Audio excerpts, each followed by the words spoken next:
what am I doing? Is a question I ask myself sometimes. It's specifically about work. What am I working on? I know specifically what I'm working on right now, but why? What will I work on next? And how am I going to divide my time between these things? So right now I'm finishing an update for Heat Signature, which is going really well. It's nearly finished, I think. Although I don't know when it'll be actually out because it needs to go through testing first, and that could be any amount of time. But it's just got a lot of stuff in it, and that makes me feel good. And obviously the ongoing concern is Tactical Breach Wizards, which is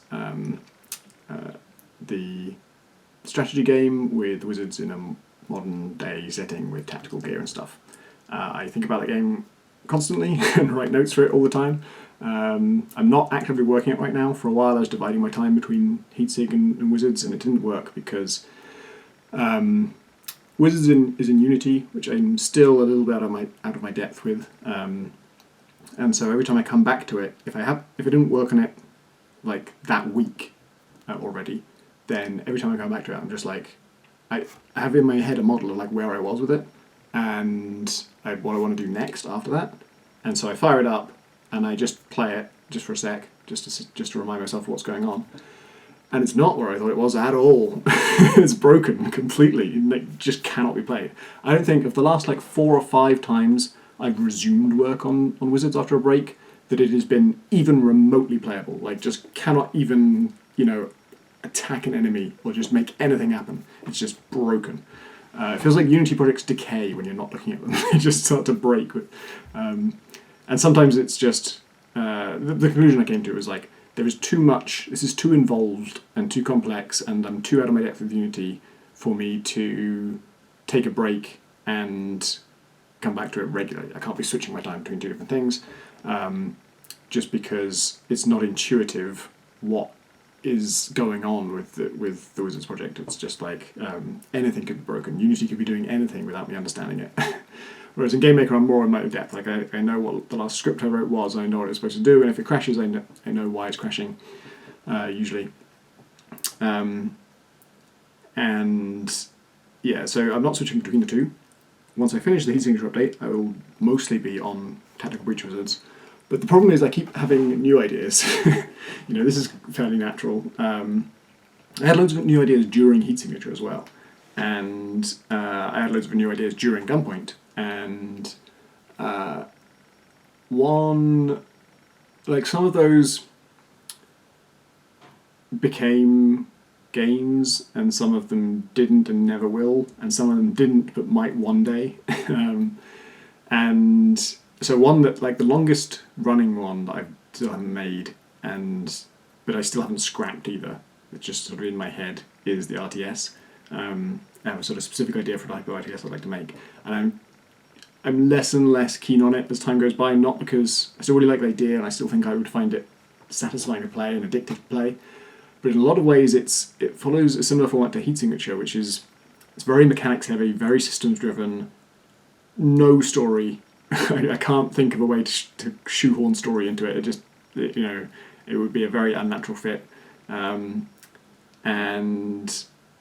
it's very mechanicsy, very systemsy, and nothing else. No flavour, no character, not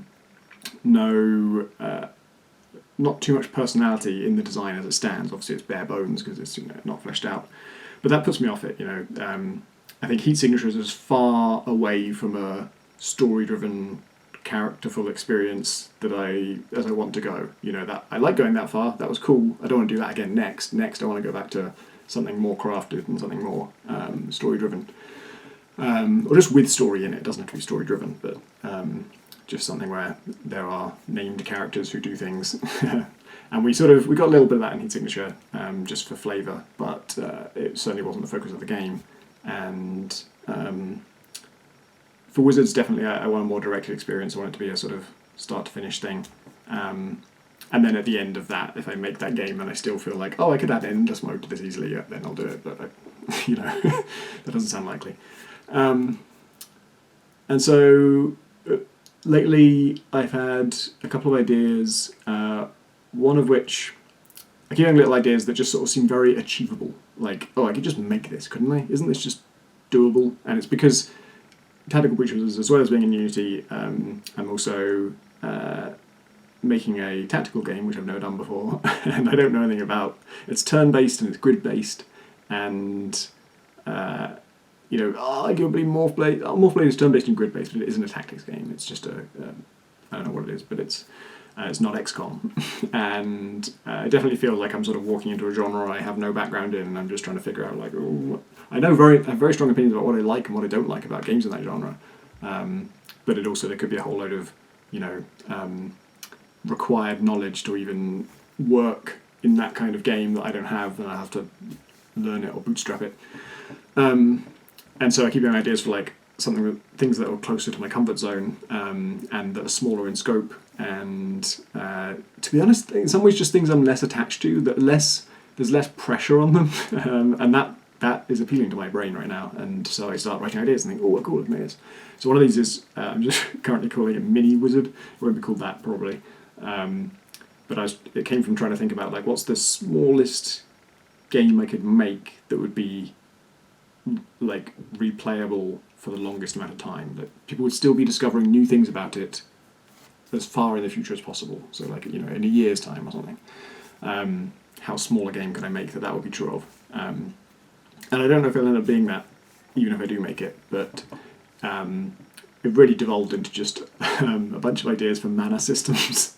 Just like, if you just forget classes, you're a wizard, and all I'm interested in is you just have like fucking 10 kinds of mana, and they're all a bit different. They're not just like blue mana and red mana and green mana.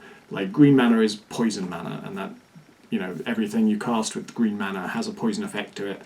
And it's kind of vague on exactly how much a mana type restricts the abilities that can be plugged into it, but it was kind of an idea for, like, how could you make a sort of modular spell system where it's still random generating interesting combinations way down the line. And I was playing a lot of Slay the Spire and thinking about how certain combinations of cards in that create these synergies that are incredibly powerful, some of which are very obviously designed by the developers and some of which don't feel designed.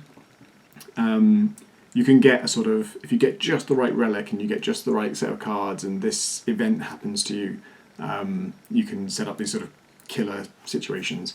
And so I was just thinking about that, and this would be my biggest reservation about that game is that it's in my head it's an action game, and I also, another thing that I feel about Heat Signature is that I realised at the end of it that we lost a lot of people I didn't want to lose, just from like control precision. It's if you like, WSD and mouse top-down games. I think we did a decent job of making Heat Signature one that you can control well. But there's just a lot of people who just kind of, there's a skill challenge to that, and I never wanted it to be a skill-based game. I never wanted it to have a skill like entry bar that rules some people out. If you're smart enough to figure out how to solve a situation in Heat Signature, I hate that you might fuck it up just because you pressed one key for slightly too long, and so the pausing in Heat Signature was obviously our way of trying to reduce the skill. It's not a skill ceiling, it's a skill floor, skill cutoff point.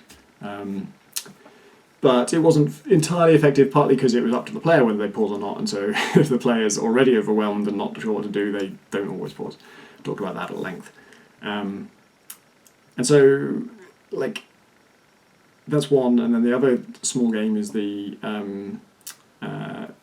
let's call it the Natural 20 game, which is, the basic idea was just a tweet that I wrote saying, I was just thinking about the D&D podcast I listen to, and the fun ones are where, when someone gets a natural 20 or a 1 on a d20, those are like a critical success or a critical failure, and the DM has to make up something extra that happens, as well as succeeding at what you're trying to do, something better happens. And the fun ones are where the DM just goes crazy with that and just change the rules of the world or just make something completely improbable happen. And I was trying to think if you could work that into a game. So both these things are smaller projects, and I don't want to switch to one of those full time and just make that for a year. neither of them feel like the kind of thing I'd want to do on that. But I knew that, doing Heat Signature and Wizards, taking on 2 other games is insane, obviously. But it also felt wrong to not do them. It also felt wrong to stop myself from doing it, because Heat Signature was a great success, and so was Gunpoint. And I feel like going straight into another 3-year long project was just not what I wanted to do. And the Wizards thing was also just an idea. It was just like a concept I was very excited about and had loads of ideas about. One of many that I have loads of ideas about. And it just took off way quicker than I expected it to. And not in a bad way. Obviously it's great, and I'm super excited to make it, so that's awesome. But I'm not quite ready to just make one game for 3 years. I just finished doing that. And I really want to have that feeling of just the freedom to just dip into a project and just try something, have an idea and just prototype it. That freedom I really missed when I was focusing on Heat Signature. And so I didn't want to deny myself that, but I also don't want to completely lose focus and just split my time between infinite projects. I like making prototypes, and I like finding out whether ideas work. And the Natural 20 game has been really interesting to mess around with, because it's very just totally unlike anything I've done before. It's almost a text adventure. It's just multiple choice. It's not mechanicsy, it's not systemsy yet. And all I'm trying to prototype with that one is just can I make a framework for this? Should be fairly simple. Can it read I want to sort of have encounters where it's fairly typical you encounter an orc in a forest. What do you want to do? But what you can do is defined by your skills. So if you have very good perception, you might notice some vulnerability or some way out of the situation. If you have you can roll for perception. You can roll for stealth and see if you can get away without him noticing. You can roll combat and attack him and get into a fight. And the twist is that with each of those things, there are 4 different ways it can go, because it can be a success, a failure, or a critical success, or a critical failure. And the fun is in picking what should happen in the case of a critical success. For perception, if you roll 20 perception on someone, I'm just going to tell you their full name, how many children they have, what if they're in financial debt, what's going on in their home life, just everything you could possibly need, and that would obviously open up new ways out of the situation that don't involve straight combat or whatever. And so the thing I'm trying to test is if you can make a framework for that, and if you can read files for those encounters from disk, what I want them to be is just text files. And I specifically want them to be a bit like Gunpoint's dialogue files, which were, and Heat Signatures actually, which were on disk. They're just like movie scripts almost. They're very easy to read for a human. They're very easy to write. There's nothing very technical about them. And so can I make a framework for this kind of encounter where all of the interesting things about the encounter can be read from disk? Obviously you need sprites and stuff, so those would have to be there as well. And if I can, how much work is it to make an encounter? Because that determines everything else about what this game is. My suspicion is it's going to be, or my experience from what I've made so far is, I can totally make a system for reading this stuff in from disk, and I will have to limit the outcomes, the really crazy outcomes. It'll be crazy in fiction what's happening. It's probably not going to always have a brand new mechanic that it introduces if you get a 20 on every single roll. Because what I found is it spirals out of control real fast. What I'm really making is a game where not only do you have multiple branches that go off in each direction, but every single branch has 4 other branches off it. It can't not have 4 branches off it. It has to, something special has to happen for a crit in both directions, and in order for that to be special, the other ones have to be different. And so that's just 4 outcomes for everything, and that gets messy fast. So it's a question of what tricks and hacks can we use to rein that in. A simple win and a simple failure can be boring. If you try and strike someone with a sword and you do, they just lose 3 hit points. We don't have to be special about that. So it's a case of can I make those trivial enough to write and code that I can still have time left over to put into these 1s and 20s and figure out what they lead to and make them really interesting. So I don't even know if it's like a linear series of encounters, or is it like a roguelike, or is it just, I don't know. So yeah, I'm just splitting my time between those things. Well, right now I'm not doing that. I went on holiday recently to France for a week with my family, and I spent a little bit of time there prototyping the D&D game. That's all of the work I've done on that. It was just like about 3 days of that holiday, here and there in between, more outdoorsy things. And the Mini Wizards game, I haven't even put I have put pen to paper. I haven't put fingers to code. I haven't prototyped anything. I don't even know if it would be a Game Maker or a Unity thing. The D&D thing is in Unity, because I thought if I'm going to get distracted from Wizards, I would rather be distracted with something that at least helps me learn the toolset I'm using for Wizards. And it's actually been really good for that. I think I'm about to learn how to use scriptural objects. I haven't done it yet.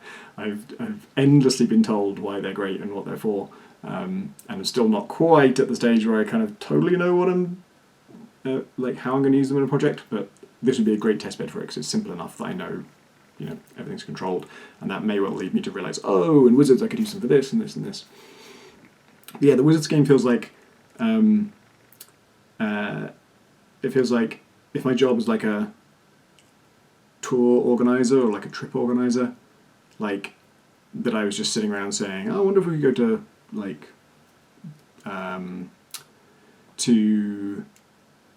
I'm struggling to think of any single place, Thailand, and shortly after I said that, just got a call saying, okay, we're all at the airport waiting for you.